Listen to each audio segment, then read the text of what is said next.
क्यों, कैसा रहा जेल का खाना? खूब खाया तुमने?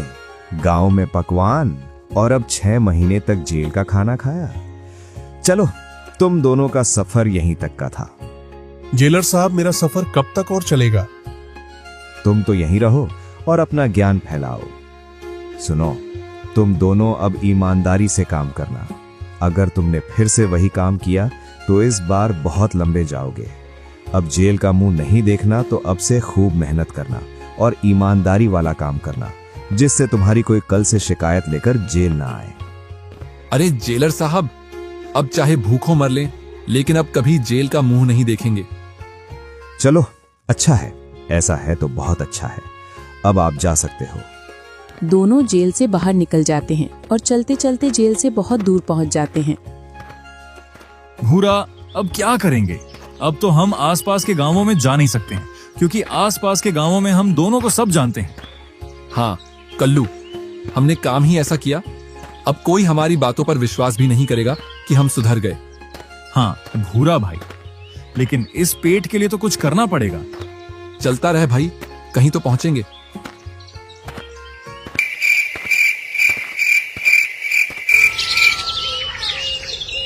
कल्लू और भूरा को चलते चलते 2 से 3 दिन हो जाते हैं और वो चलते चलते किशनगढ़ नाम के एक गांव में पहुंच जाते हैं, जहां एक गरीब किसान अपने घर के सामने उदास बैठा था। अरे भूरा, वो देख, एक आदमी अपने घर के सामने उदास बैठा है। चल उसकी उदासी भगाते हैं, कहीं खुश होकर कुछ काम दे दें। हाँ चल। अरे भैया, तुम इतने उदास क्यों बैठे हो? क्या हुआ जो इतने उदास हो? अरे भैया, क्या बताऊं, गरीबी की मार झेल रहे हैं और ऊपर से जमींदार की। अरे भैया, कुछ समझ नहीं आ रहा है, आप क्या बोलना चाहते हो? तुम हमारी समस्या का हल नहीं निकाल सकते हो भैया, तो सुनकर भी क्या करोगे? हाँ, तुम्हारा भी कहना सही है। हम समस्या खड़ी कर सकते हैं, लेकिन आज तक हमने किसी समस्या का हल नहीं निकाला। फिर भी बताओ, क्या समस्या है? कहीं उसका निदान हमारे पास हो। भैया, तुम इतनी जिद कर ही रहे हो तो सुनो।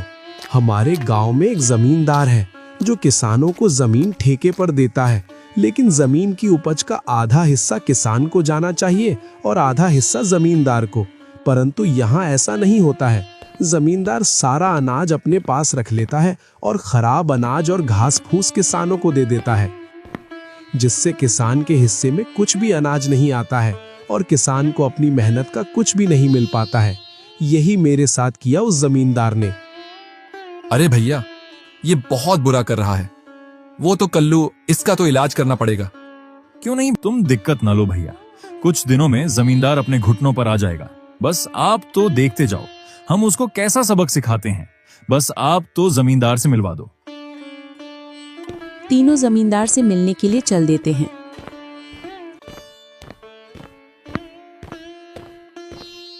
मालिक प्रणाम। हाँ भैया, सुनाओ कैसे आना हुआ? अब तुम तो उस दिन बोल रहे थे कि अब मैं तुम्हारी जमीन पर कभी पैर नहीं रखूंगा। अब क्या हुआ? वो जमींदार जी, उस दिन गलती हो गई थी। अब बताओ क्या काम है? वो कुछ जमीन ठेके पर चाहिए थी। हाँ मिल जाएगी, पर ये दोनों कौन हैं? ये मेरे दूर के रिश्तेदार हैं। ये भी कुछ जमीन ठेके पर लेने आए हैं। जमींदार मन ही मन सोचता है, ये तो नए नए लड़के दिख रहे हैं। क्यों ना इनके सामने ऐसी शर्त रखी जाए जिससे सारा अनाज मेरे पास आ जाए और घास फूस इनके हिस्से में चला जाए। देखो भैया, हम अपनी जमीन को ठेका पर देते हैं, जिसमें जो भी अनाज निकलेगा आधा तुम्हारा रहेगा और आधा हमारा रहेगा। बाद में तुम कोई नखरे नहीं करोगे। फिर से जमींदार सोचता है, ये ज्यादा चावल की फसल करता है तो इनको भी चावल की ही फसल करवाएगा। क्यों ना इनके सामने ऐसी शर्त रखूं जिससे चावल की सारी फसल मेरी हो जाए। देखो भाई, तुम लोगों को मैं अपनी जमीन ठेके पर तो दे सकता हूं, पर मेरी एक शर्त है। कैसी शर्त जमींदार जी, बताइए। देखो भाई, तुम जो फसल उगाओगे उसकी नीचे की फायदा तुम्हारी और ऊपर की फायदा मेरी रहेगी। अगर तुम्हें यह शर्त मंजूर हो तो मैं तुम्हें अपनी जमीन ठेके पर दे सकता हूं, नहीं तो और भी किसान मेरी जमीन को ठेका पर लेने लिए खड़े हैं। हाँ, मंजूर है जमींदार जी। चलो फिर कागजी कार्रवाई कर लेते हैं। तीनों जमींदार के साथ कागजी कार्रवाई कर लेते हैं और वहां से चले जाते हैं। देखो हरिया, मैं किसानों को कैसे बेवकूफ बनाता हूँ। मेरी जाल में ये तीनों फंस गए हैं। अब इनको अनाज के नाम पर बस घास फूस मिलेगा। हाँ मालिक, आप ही इस क्षेत्र के सबसे होशियार आदमी हो, तभी तो आसपास के गांव में आपका नाम चलता है। आप राजा हो मालिक, राजा। अच्छा है, आने दो। अपने लिए तो फायदा ही करके जाते हैं।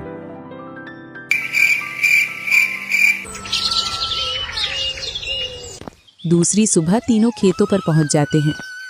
देखो कल्लू और भूरा, तुम्हें मैंने जमींदार जी से जमीन तो दिला दी, अब आपको इस जमीन में जी तोड़ मेहनत करना होगा, तभी इसमें हमें कुछ मिल पाएगा। लेकिन जमींदार ने तो ऐसी शर्त रख दी, वो भी इस मौसम में जिसमें सबसे अधिक चावल की फसल होती है। अब कैसे अपनी मेहनत निकलेगी? अरे भैया, तुम बस काम करो, कल की चिंता मत करो, और फल अपने ही पास रहेगा और उस फल का छिलका जमींदार के हिस्से में आएगा।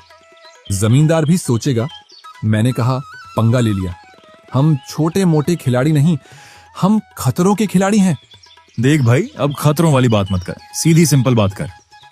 तीनों खेत को खोदने लग जाते हैं।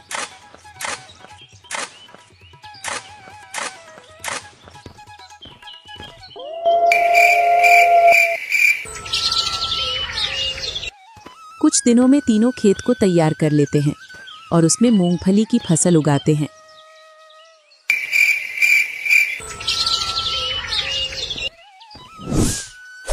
कुछ दिनों बाद फसल पककर तैयार हो जाती है। देखो, अपनी फसल अब पककर तैयार हो गई है, जल्दी से अब इसको जमीन में से निकालना होगा। क्यों नहीं, आज से ही इसको खोदना चालू कर देते हैं। हम तीनों कुछ दिनों में इस फसल को इन खेतों में से निकाल लेंगे। तीनों मूंगफली की फसल को जमीन में से निकालने में लग जाते हैं। कुछ दिनों में पूरे खेत को खाली कर देते हैं और मूंगफली की फसल और घास फूस को छांटकर अलग अलग कर देते हैं। इधर हरिया, मालिक, मैंने सुना है उन तीनों ने फसल निकालकर तैयार करके रख रखा है। चलो जल्दी अपनी फसल उठा लाते हैं। इस बार सबसे अच्छी फसल उन तीनों की ही थी। क्यों नहीं हरिया, चलो चलो जल्दी चलो। उन मूर्खों से सारी अच्छी अच्छी फसल ले आएंगे और खराब खराब फसल उनको दे आएंगे। हरिया, लगता है आज तो चावलों से मेरा पूरा घर भर जाएगा। जिस तरह तू उनकी फसल का गुणगान कर रहा है, मुझे जल्दी अपनी फसल को देखना है। दोनों जल्दी जल्दी खेतों पर पहुंच जाते हैं। जैसे ही वो दोनों फसल देखते हैं तो उनकी आंखें फटी की फटी रह जाती हैं। फिर भी जमींदार सीधा बनकर बोलता है, लाओ भाई, आधी फसल मेरी। हरिया, बैलगाड़ी ले आओ, उसमें आधी फसल लाद ले। मालिक, कौन सी फसल? ये मूंगफली की आधी आपकी, आधी मेरी। शर्त के अनुसार नीचे की फसल हमारी है और ऊपर की फसल आपकी है। तो मालिक, ये रखिए आपकी फसल, इसको ले जाइए आप। इस घास फूस का मैं क्या करूंगा? मैं नहीं ले जाता इस घास फूस को। आप अपनी शर्त से मुकर रहे हो, आपका लिखित कागज रखा है हमारे पास। इतना सुन जमींदार और हरिया वहां से दबे पांव निकल जाते हैं। मालिक, इन्होंने तो आज आपको मूर्ख बना दिया। हाँ रे हरिया, मैंने इनको हल्के में ले लिया, लेकिन अब इनको हल्के में नहीं लेंगे। जाएंगे कहाँ? आएंगे वापस अपने यहाँ फिर से जमीन मांगने। फिर इनके सामने ऐसी शर्त रखूंगा कि आगे ये चालाक बनने लायक ही नहीं रहेंगे।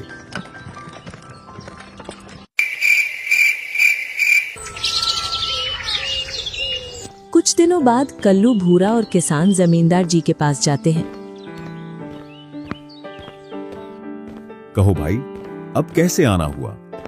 मालिक, फिर से जमीन ठेके पर लेना है। हाँ, मिल तो जाएगी, पर शर्त वही पहले वाली रहेगी।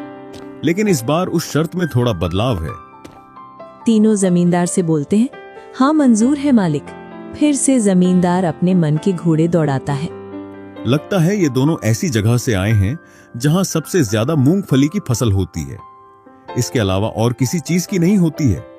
इसीलिए इन्होंने मेरे खेतों में मूंगफली की पैदावार की थी। इसका मतलब इनको सिर्फ मूंगफली की खेती करना आता है, इसके अलावा और किसी की खेती करना नहीं आता। तो इस बार मैं शर्त को बदल देता हूं। तो सुनो मेरी शर्त। इस बार तुम जो भी फसल उगाओगे उसके नीचे का हिस्सा मेरा रहेगा और ऊपर का हिस्सा आपका रहेगा। जैसी आपकी इच्छा मालिक, हम तो तैयार हैं आप जैसा बोलोगे वैसा करने के लिए। तीनों वहां से चले जाते हैं। मालिक, इस बार तो तुमने तगड़ी शर्त रख दी। ये ठहरे मूंगफली की पैदावार करने वाले, इनको कहां से आती होगी गेहूं चने की फसल उगाना। अब तो सारी फसल आपकी है मालिक। ये किसान मूर्ख लोग मुझे एक बार मात देकर अपने आप को होशियार समझ रहे थे, लेकिन इनको क्या पता हम सालों से किसानों को मूर्ख बनाते आ रहे हैं। हरिया अब फंसी मछली जाल में। कुछ महीने बाद तड़फेंगे ये लोग जाल से बाहर निकलने के लिए। हाँ मालिक, इस बार तुमने बहुत तगड़ा जाल बनाया है। इस बार इस जाल से निकलना उनके लिए संभव नहीं है। जमींदार और हरिया उस शर्त पर बड़े ही खुश हो रहे थे। इधर कल्लू, भूरा और किसान। हम भी गज्जा गुरु के चेले हैं। ये तो एक जमींदार है, हमने तो पूरे गांव को सिर पर उठा रखा था, तो ये कौन से खेत की मूली है? क्यों भूरा? हाँ कल्लू, ये अपने आप को इतना होशियार समझ रहा है, इसको सब समझ आ जाएगा कौन होशियार है और कौन मूर्ख। हम इतिहास के धुरंधर हैं। तुम्हारा इतिहास कैसा है जो तुम दोनों इतनी बड़ी बातें कर रहे हो? तुम हमारा इतिहास मत जानो। अगर तुम जान गए तो तुम हमारे साथ नहीं रह पाओगे, इसलिए तुम तो बस हमारे साथ मजा करो और जमींदार को सबक सिखाओ। चलो अब सो जाते हैं, सुबह चलकर खेतों पर भी काम करना है।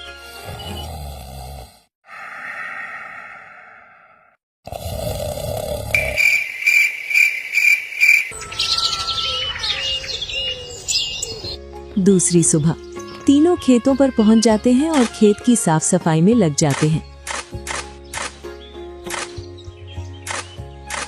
तीनों खेत खोदकर तैयार कर लेते हैं और उसमें गेहूं की बुआई भी कर देते हैं।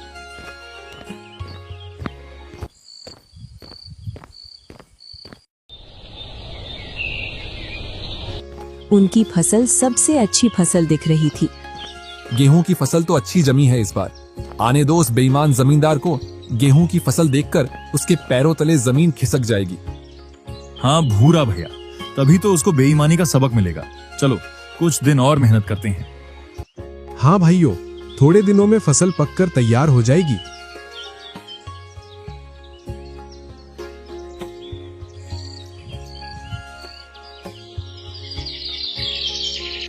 तीनों फसल पकने का इंतजार करते हैं। कुछ दिनों बाद फसल पककर तैयार हो जाती है। अब गेहूं की फसल अच्छे से पककर तैयार हो गई है। अब इसको काटने लग जाते हैं।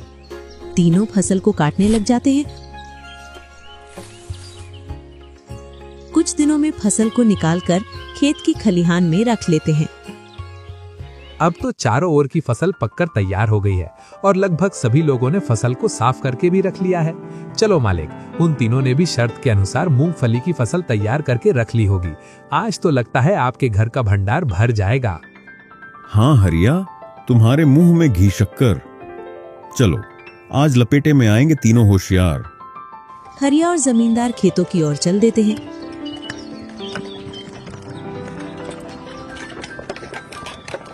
जैसे ही खेतों पर पहुंचते हैं तो अरे मालिक, फिर से आपको मूर्ख बना दिया। हाँ रे हरिया, जितना मैं सोच रहा था उससे कहीं ज्यादा होशियार निकले ये लड़के तो। नमस्कार मालिक, आप कैसे हो? आप तो ठीक हो ना मालिक? इस बार हमने गेहूं की फसल लगाई है और आपकी शर्त के अनुसार ऊपर का हिस्सा हमारा और नीचे का हिस्सा आपका होगा। इस तरह कल्लू और भूरा ने जमींदार को फिर से मूर्ख बना दिया। अपने चालाक दिमाग से एक बार फिर जमींदार अपनी शर्त हार जाता है। अरे मालिक, कल के आए लड़कों का दिमाग देखिए, फिर से आपको मूर्ख बना दिया। तुम सही कह रहे हो हरिया, मैं तो उन्हें मूर्ख समझ रहा था, लेकिन उन्होंने मुझे ही मूर्ख बना दिया। आने दो, अगली बार इन्हें जमीन ठेके पर लेने के लिए। इस बार ऐसी शर्त रखूंगा इनके सामने कि ये भी सोचेंगे कि अब कभी भी जमींदार जी से पंगा नहीं लेंगे। तीनों सारी फसल को उस किसान के घर ले आते हैं और कुछ फसल के हिस्से को बेचकर जितना किसान के ऊपर कर्ज था, कल्लू और भूरा ने सारा कर्ज चुका दिया। अब किसान और किसान का परिवार खूब खुश थे। इधर कल्लू और भूरा भी उनकी खुशी को देखकर खूब खुश थे। गर्मियों का मौसम गुजर जाता है और बरसात का मौसम आ जाता है। फिर से कल्लू, भूरा और किसान जमींदार जी के यहाँ पहुंच जाते हैं। तुम फिर आ गए जमीन को ठेके पर लेने के लिए। देखो लड़कों, तुम मुझे ज्यादा होशियारी मत दिखाओ। हमें कोई होशियारी नहीं आती है जमींदार जी। होशियार तो आप हो जो गरीब किसान की मजबूरी का गलत फायदा उठाते हो। लड़कों, अपनी जबान पर काबू रखो। मुझ पर तुम ये इल्जाम गलत लगा रहे हो। मैं किसी के साथ गलत नहीं करता, बस मैं अपनी शर्त को पूरा करता हूं। जिस काम के लिए आए हो वो बात करो, ज्यादा ज्ञानी मत बनो। हम आपके पास बस एक ही काम लेकर आते हैं, वो है आपकी जमीन जिसको हमें ठेके पर लेना है। इस बार कौन सी शर्त है? कुछ तगड़ी शर्त रखना इस बार जमींदार जी। हाँ, शर्त है ना लड़कों। तुम अपने आप को ज्यादा होशियार समझते हो ना, तो सुनो मेरी शर्त। फसल का ऊपर और नीचे का हिस्सा मेरा और बीच का हिस्सा तुम्हारा। अगर ये शर्त मंजूर हो तो बताओ। तीनों सोच विचार करते हैं और भूरा बोलता है, हाँ जमींदार जी, हमें यह शर्त मंजूर है। हाँ ठीक है, फिर मिलते हैं फसल निकलने पर।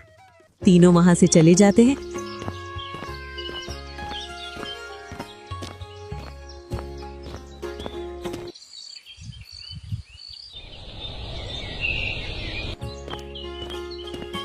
और खेतों पर काम करने लग जाते हैं। इस बार तगड़ी शर्त रख दी जमींदार ने। 2 बार से तो उसको मात दे रहे थे, लेकिन इस बार उसको कैसे मात देंगे? अरे भैया, ऐसी कई फसल होती है जिसमें बीच में फल लगता है और ऊपर नीचे उसमें कोई फल नहीं लगता है। हाँ कल्लू और किसान भैया, आप परेशान मत हो। इस बार भी हम जमींदार को मात देंगे। इस बार हम खेतों में मक्के की फसल लगाएंगे, जिससे जमींदार ऊपर और नीचे का हिस्सा रख लेगा और जो बीच में भुट्टे लगेंगे वो हम रख लेंगे। हाँ, ये तो मेरे दिमाग में आया नहीं। तुम सही बोल रहे हो, हम मक्का ही लगाएंगे। तीनों खेतों में मक्का की बुआई कर देते हैं। इधर हरिया जमींदार से बोलता है, मालिक, इस बार तो आपको कोई हरा ही नहीं सकता है। आपने शर्त ही ऐसी रखी है। आपने उन तीनों की हालत देखी? जब उन्होंने शर्त सुनी तब तीनों को पसीना आ गया था। हाँ, इस बार तो हमें कोई शर्त में हरा ही नहीं सकता है। शर्त ही ऐसी रखी है।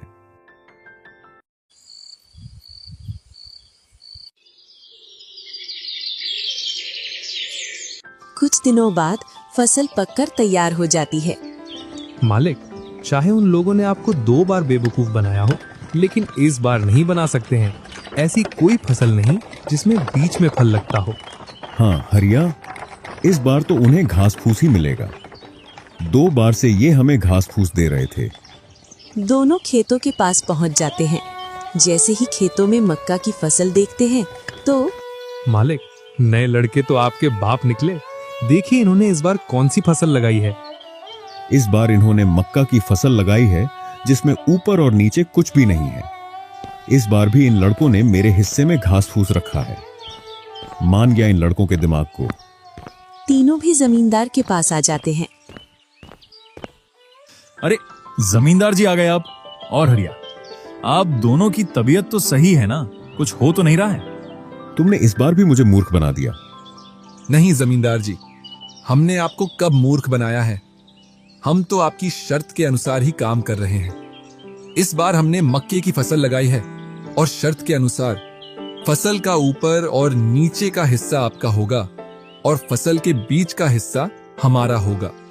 अरे हो, कल क्या है लड़कों, बेईमानी में हमारे मालिक सबके बाप हैं बाप। ये फसल भी हमारी है और खेत भी। अरे हरिया मालिक, मैं तो डर गया। तुम्हारे मालिक ने बाकायदा कागज पर लिखवाया है और उस पर चारों के अंगूठे लगे हैं। अगर थोड़ा भी इधर उधर किया तो सीधा जेल जाओगे, समझे? जेल हरिया बाबू। हरिया चुप रहे। लगता है पहली बार किसी ने हमें टक्कर दी है। हमने बहुत की बेईमानी, लेकिन इन्होंने मेरी आंखें खोल दी। जितने भी किसानों की जमीन मेरे पास है, उन सभी किसानों को उनकी जमीन लौटा दूंगा और कभी भी गरीब लाचार किसान की मजबूरी का फायदा नहीं उठाऊंगा। जमींदार जी, एक किसान दिन रात मेहनत करता है अपने परिवार के लिए, मगर ना ही वो कभी अच्छे कपड़े पहन पाते हैं और ना ही कभी अच्छा खाना खा पाते हैं। फिर भी वो दिन रात खेतों में मेहनत करता है और इन गरीबों को सताना अच्छी बात नहीं है।